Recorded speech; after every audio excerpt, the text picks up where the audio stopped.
குருப்யோ நமஹ. இன்றைய பதிவிலே நாம் பார்க்க இருக்கும் திருத்தலம் 16 திருக்கரங்களுடன் காட்சி தரும் உக்ர நரசிம்ம சுவாமியின் திருத்தலத்தைத்தான் இன்று பார்க்க இருக்கிறோம். திருநெல்வேலி மாவட்டம் தென்காசியிலிருந்து பாவூர் சத்திரம் வழியாக சுரண்டை செல்லும் வழியில் அமைந்துள்ளது கீழப்பாவூர். இங்கு புராண சிறப்புமிக்க மிக தொன்மையான உக்ர நரசிம்மர் ஆலயம் உள்ளது. இது 1000 ஆண்டுகளுக்கு முற்பட்டது. மகாவிஷ்ணு தன் பக்தன் பிரகலாதனுக்காக தற்போதைய ஆந்திர மாநிலம் அகோபலத்தில் நரசிம்ம அவதாரம் எடுத்தார். அந்த அவதார காட்சியை காஷ்யப மகரிஷி, வருண பகவான், சுகோஷ முனிவர் ஆகியோர் தரிசிக்க விரும்பினர்.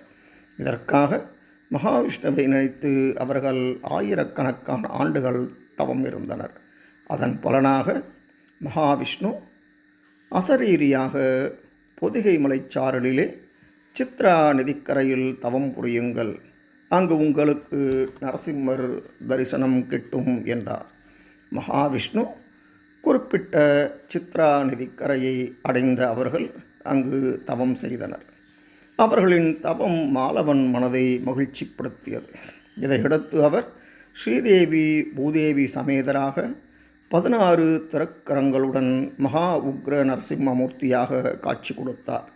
பின்னர் முனிவர்களின் வேண்டுதல் படி அங்கேயே தங்கி அருள் பாலித்து வருகிறார் என்கிறது தலபுராணம்.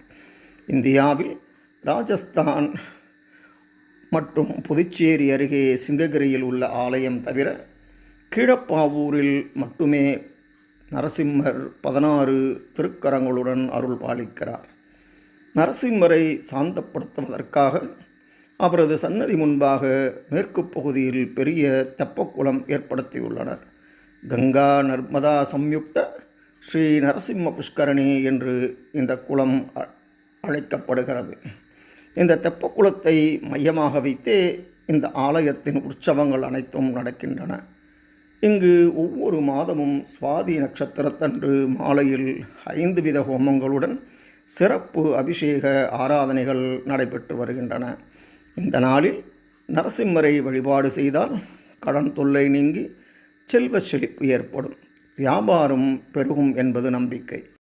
இத்தகைய சிறப்புமிக்க க்ஷேத்திரத்தில் கோவில் கொண்டுள்ள நரசிம்மரை வழிபாடு செய்தால் எதிரிகளின் சூழ்ச்சிகளை முறியடித்து நியாயமாக கிடைக்க வேண்டிய அரசு பதவி முடிசூட வழி பிறக்கும்.